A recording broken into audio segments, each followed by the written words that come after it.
तीन है, हमको जो टॉपिक मिला है कक्षा में प्रभावी चर्चा।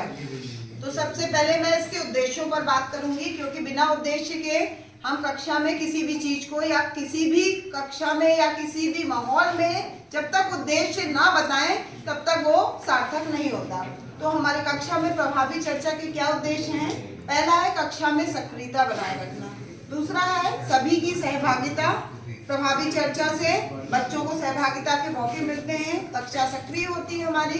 एक साझा समझ, बच्चों की आपस में बात करने से एक साझा समझ विकसित होती है। बच्चे आपस में कभी कभी टीचर से बात नहीं कर पाते, लेकिन जब आपस में बात करते हैं तो उनकी झिझक दूर होती है, और साथ में जब आपस में कार्य करते हैं तो टीम भावना का विकास होता है। तो ये हमारे कक्षा में प्रभावी चर्चा के उद्देश्य थे। अब इसके प्रकारों पे आते हैं हम। तो हमारे सामने दो प्रकार दिए गए हैं, एक औपचारिक चर्चा और एक अनौपचारिक चर्चा। अनौपचारिक चर्चा जो बिना किसी पूर्व निर्धारित विषय के होती है, जैसे कि अक्सर होता है कि हम कक्षा में कहानी सुनाते रहते हैं, तो अचानक हमारे मन में प्रश्न उठता है, या कई ओपन एंडेड प्रश्न हम बच्चों से पूछते हैं कि यदि मान लीजिए खरगोश कछुए की कहानी सुना रहे हैं कि यदि कछुआ नहीं जीतता या आप उसकी जगह होते तो क्या करते। इस प्रकार के प्रश्न जिसमें हम पहले से डिसाइड नहीं करते हैं कि हम क्या प्रश्न पूछेंगे, तो इस प्रकार की चर्चा के मौके देते हैं बच्चों को।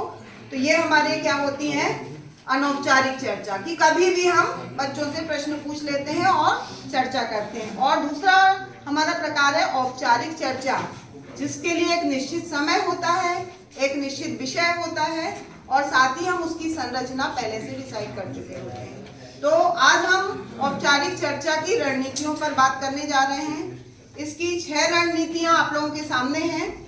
सुकराती सेमिनार, फिश बाउल, स्नोबॉल चर्चा, समूह वाद विवाद, फ्लिप चर्चा, गैलरी या फ्लिप चार्ट, दोनों उसके नाम हैं। तो मैं अपने साथ के सहभागियों से चाहूंगी सुकराती सेमिनार पे सबसे पहले बात करें। मैं सुनील सिंह, CSE इटौरा।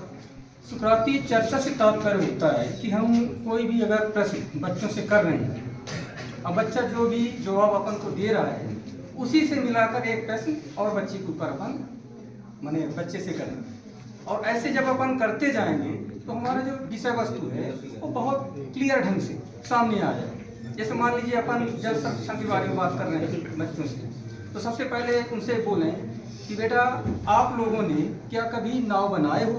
तो बोलेंगे हाँ सर बनाए हो। भाई वो नाव बना तो लिए हो, आप कहाँ चलाते हो? तो बोलेंगे सर बारिश जब होती है तो उसमें हम उसको क्या करते हैं, बहाते हैं।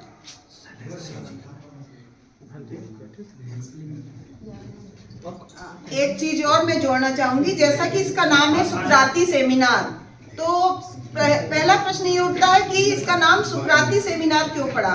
तो आप लोगों ने सुकरात का नाम सुना होगा। सुकरात एक दार्शनिक थे।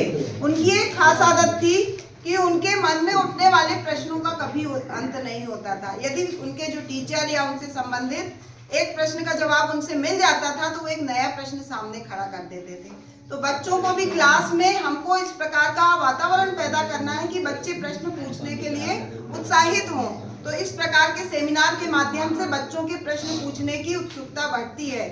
एक प्रश्न पूछता है, फिर दूसरा प्रश्न उसके आगे खड़ा हो जाता है कि ऐसा होता है तो उसके आगे कैसा होता है, मतलब प्रश्नों का अंत नहीं होता। इसमें बच्चों को हम इस प्रकार के टॉपिक पर मौके देते हैं कि जिससे बच्चे अपने प्रश्न पूछ के अपनी झिझक दूर कर सके और प्रश्नों के उत्तर पा सके।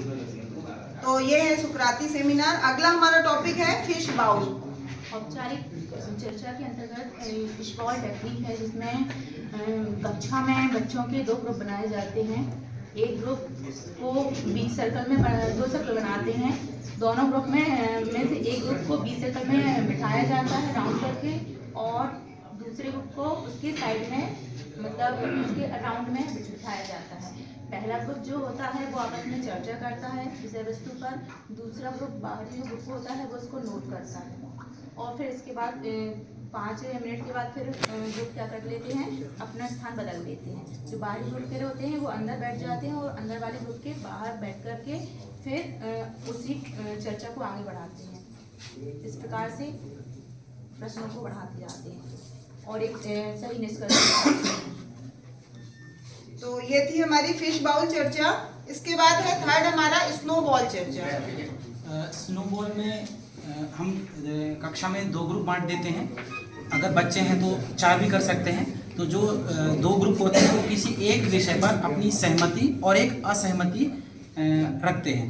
फिर जो भी व्यक्ति सहमत वाले से अगर ताल्लुक़ रखता है तो वो उनसे जाके जुड़ जाते हैं, और जो असहमत रहते हैं वो इनसे आके जुड़ जाते हैं। इस तरीके से दोनों की संख्या जो थी वो बढ़ते जाती है, और एक लास्ट में आम चर्चा निकालते हैं कि अगर जैसे मान लीजिए मोबाइल अगर हमारे लिए बेनिफिशियल है या नहीं, तो कुछ बेनिफिशियल बताएंगे और कुछ बोलेंगे कि समय का ये दुरुपयोग है और मोबाइल हमारे लिए हानिकारक है।